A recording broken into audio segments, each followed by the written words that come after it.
ప్రజలకు ఏదో చేసేద్దాం అంటే ఆయన తిన్న దెబ్బ మామూలు దెబ్బ కాదు. ప్రజారాజ్యం అప్పుడు పడ్డ దెబ్బ ఇంకా మామూలు దెబ్బ కాదు. రాజకీయంలో నిజాయితీగా ఉంటే ఎలా బలైపోతాడు అనేది ఆయన ప్రత్యక్షంగా చూశాడు. మనం పరోక్షంగా చూస్తుంటాం, ఆయన ప్రత్యక్షంగా చూశాడు. మరి పవన్ కళ్యాణ్ గారు ఇద్దరు అన్నయ్యల్ని తీసుకురావాలనుకుంటాడు అంటున్నారు. అదంతా అబద్ధం. నాగబాబు గారికి పదవి ఏదో ఒకటి ఇస్తారులే, ఎందుకంటే త్యాగం చేశాడు కదా అనకాపల్లి సీటు. దానికని కాకపోతే కొంచెం ఆలోచిస్తున్నారు ఏంటంటే మళ్ళీ ఆయన కూడా మంత్రి చేస్తే ఏదన్నా ట్రోలింగ్స్ వస్తాయేమో అని ఆలోచిస్తున్నారేమో అనిపిస్తుంది. ఫ్యామిలీ పరిపాలనకి వెళ్ళిపోద్ది. అక్కడమ్మ చంద్రబాబు నాయుడు కొడుకు లోకేష్, ఇక్కడ పవన్ కళ్యాణ్ అన్న నాగబాబు అని అవుతుందేమో అని ఆలోచిస్తున్నారు అనుకుంటున్నాను.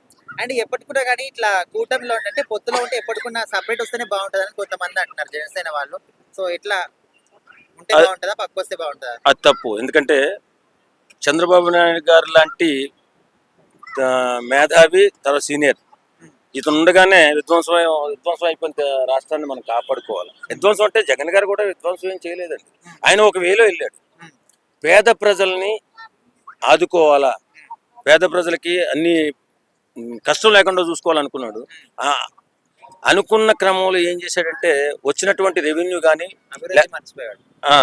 వచ్చిన రెవెన్యూ అంతా కూడా పేద ప్రజలు పంచాడు. ఆయన అన్యాయం చేయలే. కాకపోతే ముందు చూపు లేదు అతను. ఇప్పుడు ముందు చూపు అంటే ఏంటి? మన పిల్లలకి ఉద్యోగ అవకాశాలు, మనకు పుట్టినటువంటి పిల్లలకి ఉద్యోగ అవకాశాలు మన దగ్గరలో ఉంటే పిల్లలు మన దగ్గర ఉన్నట్టే.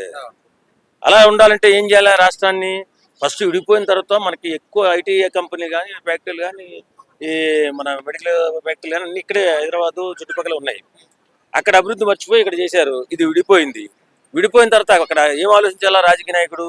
అక్కడ ఫ్యాక్టరీలు ఎలా పెట్టుకోవాలి, ఐటీ కంపెనీలు ఎలా తెచ్చుకోవాలి, రోడ్డు రవాణా వ్యవస్థను ఎలా బాగుపరచుకోవాలని ఆలోచించాలి. ఈయన అలా చేయాల.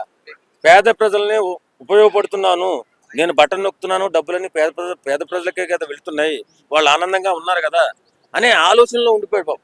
ఆయన చేసింది తప్పేం కాదు. ఒక వేలో ఆలోచించి అదే మేధావుతనం, అదే సీనియారిటీ అంటే. చెప్పండి. ఓట్లు ఎందుకు వేయలేదంటారు మరి? అలా వేశారండి. ఆయన ఒక ఉపయోగపడే 40% ఓట్లు ఆయన ఎంతమందికి ఇచ్చాడు? 20%కి ఇచ్చారు.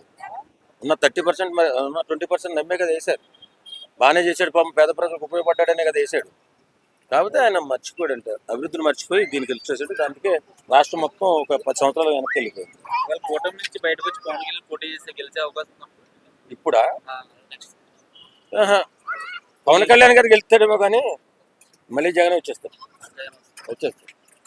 ఇప్పుడు వీళ్ళిద్దరూ కలిసి ఉండి అభివృద్ధి వైపు నడక బయలుదేరితే వీళ్ళిద్దరిని ఢీ కొట్టడానికి జగన్ దరిదాపులో కూడా రాలేడు. లేదు ఇడిపోయి మళ్ళీ మనస్పర్ధలు తెచ్చుకుని వీళ్ళు కానీ వెళ్ళిపోయారు కష్టమే.